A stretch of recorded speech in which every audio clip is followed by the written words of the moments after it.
Did you know that the new Apple Airpods Pro have features that can help with hearing loss and tinnitus? In this video, I'm going to give a tutorial about how to set up these devices in your ears to optimize them for mild to moderate kinds of hearing loss, as well as for tinnitus ringing in the ears. And if you watch this video until the end, I will explain how someone who I worked with personally used and set up these devices to help them with their tinnitus. This is Pure Tinnitus. Hey, my name is Ben Thompson, audiologist and founder of Pure Tinnitus. Let me show you how I set up my Apple AirPod Pro to help with my tinnitus. And I'm going to start by showing you this iPhone tutorial that I set up using my iPhone. I took a hearing test through the Mimi, M-I-M-I app on iPhone, and that showed that my test result was within the normal range. If you have a degree of hearing loss, then your test result would show up as a different result, and then you can actually plug the hearing test results into your iPhone. Here's an example of the Mimi hearing test. You have to hold the button, listen for the beeps, and then release the button when you stop hearing the sound. You do this for both ears, and that's how you get your hearing test result. My hearing test result came back in the normal range, meaning I have no hearing loss that would come through on a test. You can save it into the health function of your iPhone, and if you open that health function, you'll have the option to go down to hearing, and then you can choose audiogram data. If your Mimi hearing test results show that you have a degree of hearing loss, then you can plug it into the Health app under the Audiogram tab. To access the hearing aid features in the Apple AirPods Pro, open up the Settings app and then press Accessibility. After that, you will open up AirPods, and then you'll see this screen. When you are at this screen, you'll have the option to press Audio Accessibility, and you can turn headphone accommodations on. When your headphone accommodations are on, that means your AirPod Pro devices are going to be used as hearing aids.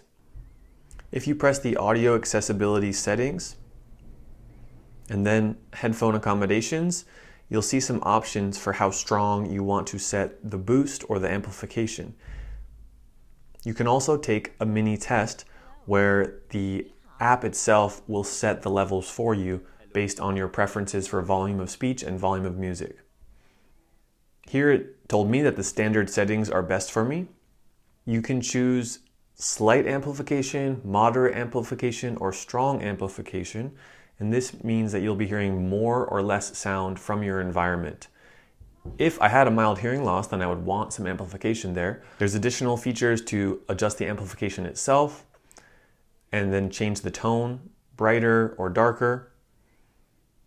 In the transparency mode, you can see here on the screen, that means that you're hearing any streaming devices through the AirPods Pro, as well as hearing the sound in the environment, which would be an amplification function. And that's the major upgrade with this system for hearing, is that you can now hear environmental sounds louder. So for someone who needs some hearing help, this is really important. From the bottom screen, you can hold on to AirPods Pro, and you can change between transparency mode, or you can turn transparency mode off. You can also activate this ear icon, and this means you can get direct access for amplification. What that means is you can adjust the volume of the sounds in your environment coming in through your AirPods Pro. You can also change the tone. Brighter means more boost or amplification for the higher pitched tones, and most people with tinnitus, if they had a hearing loss, it would be in the high pitched tones. Most sound therapy that people find relaxing is also in the high pitched tones. Now I want to open up Spotify, which I use to stream a lot of music, and I can search for some different tinnitus sound therapy playlists. I found this tinnitus relaxing sounds playlist, and I can hear what it's like to hear the sound therapy streaming straight to my AirPod Pro, as well as the environmental sounds through the transparency mode of the hearing aids. Now, this is set up pretty similarly to hearing aids, because for someone who has a hearing loss and needs sound therapy, you want the amplification of the environment, which will reduce your tinnitus perception. Long term, this is creating a sound-rich environment, which is classically recommended in tinnitus retraining therapy and progressive tinnitus management, both the two most robust audiology protocols for treating tinnitus. From the home screen, I can click the ear icon, and you see I can change transparency mode, turning it on, which would mean hearing my environment, or turning it off, which would mean reducing the microphone feature coming in from the hearing aids. I can adjust the amplification of the sound through my iPhone, and that means I'm going to hear more of the environment. So if I'm having trouble hearing someone, that would be really beneficial. Also, if I just want to increase my hearing of the environment, then that would help my tinnitus. Of course, you need to adjust this based on your own needs. You can also adjust the levels straight from this menu. Now I want to explain the science you need to know if you're considering using AirPods Pro to help you with your tinnitus. The two major protocols that I follow with my patients and that the audiology community in general follows are tinnitus retraining therapy and progressive tinnitus management. Both of those recommend having a sound-rich environment during the waking hours of the day so that the perception, the loudness of tinnitus is softer. The best way to do this for most people would either be having a speaker in your room or in your home, the place where you spend the most time during the day, or using some form of Bluetooth device like the one I'm wearing, the AirPods Pro, which could play some soothing, relaxing sounds into your ear.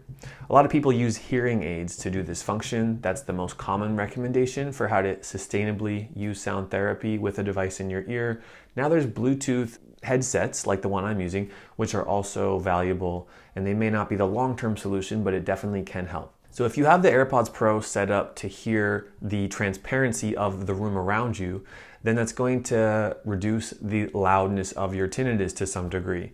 Additionally, someone may be streaming sound therapy like crickets, white noise, nature sounds, ocean waves, something of that sort, straight into the Bluetooth device, and that helps reduce the perception of tinnitus in the moment. It also calms us down and allows us to focus on what we're working on in front of us. I want to share a story of someone who I've worked with via telehealth, and they had this sudden onset tinnitus which came on in one ear. I won't go into the specifics of how they got it, but it was very loud and it dramatically changed their life. They were no longer able to work in a quiet space. They were having a very hard time in most hours of the day. It was causing severe anxiety and some panic behaviors between their mind and their body. So for that individual, fortunately, they had a Bluetooth AirPod that they were able to use for sound therapy. So for the first month, when they were just trying to learn what was going on in their system, they used an AirPod, and that helped them a lot. They would stream different sounds to their ear, and what they found, because their tinnitus was high pitch, they found that high pitch sounds like crickets or some kinds of noise were more soothing and relaxing, like high pitched tones, musical high pitched tones were more relaxing than the ocean waves, which is more of a low pitch sound. And I've anecdotally heard that from multiple people who have high pitched, shrill, tinnitus, that using sounds that are of a similar high pitch range, they can mix the sounds pretty well. There's this term called the mixing point, and what that means is you have the loudness of your tinnitus in the moment and you have the loudness of the sound therapy in the moment. This is coming from tinnitus retraining therapy. The mixing point for long-term habituation or getting over the tinnitus, letting go of the intense fight or flight response in the mind and the body, how we get back to some degree of normal, that's how I would define habituation, that the mixing point is important.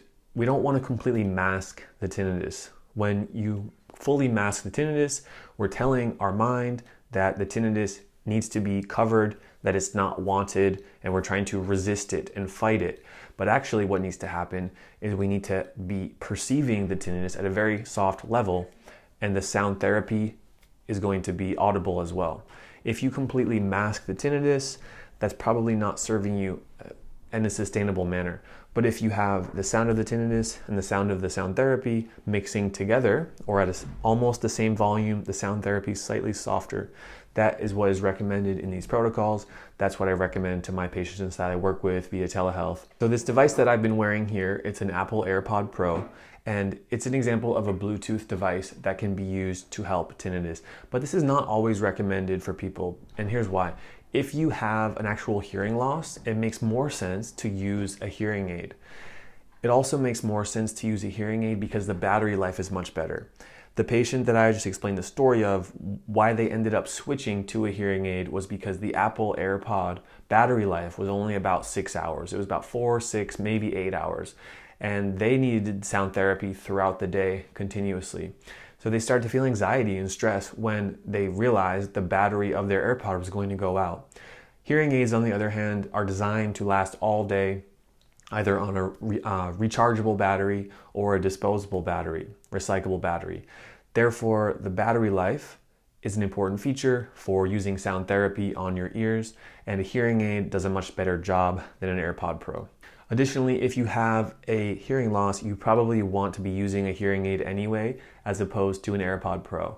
An AirPod can be a stepping stone to a hearing aid for you, but if you're considering A or B, AirPod, Bluetooth device, or hearing aid, hearing device, then I would recommend trying a hearing device, getting it fit by a professional, working with someone like myself or another audiologist who can help you with the hearing aid, plus the tinnitus relief as well. Something that's not mentioned too much is that a Bluetooth device, like an AirPod, they're designed to completely occlude your ear. That means that there's no natural sound that's able to enter your ear, and because of that, it completely changes the volume of your own voice. Just try it right now. If you put your fingers into your ears and you close the hole, you'll notice your own voice has a different resonance. You start to feel your own voice in your throat. That's called the occlusion effect.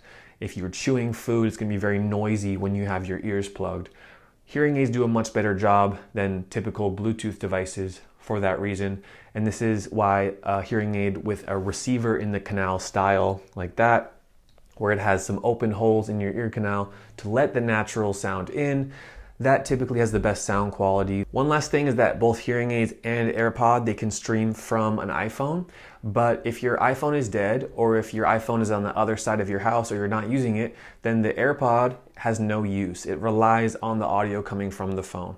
Hearing aids, however, they have internal systems that do not rely on the iPhone. So if your iPhone is dead or it's turned off, the hearing aid and the internal sound therapy for tinnitus will still work. So that's another advantage for why you may want to consider a hearing aid. So now you have some options to manage your tinnitus and manage hearing loss with something that only costs a few $100s and is very popular and a lot of people already have in their ears. So check that out. If you've enjoyed this video, if you've learned something, make sure to subscribe to our channel. Personally, write a comment. Do you have AirPod Pro? Would you consider getting them for your tinnitus or hearing loss? Let me know and I'll respond personally to you guys in the comments. If you enjoyed watching this video, then I definitely recommend to check out our next video, which is called Tinnitus and Hearing Aids.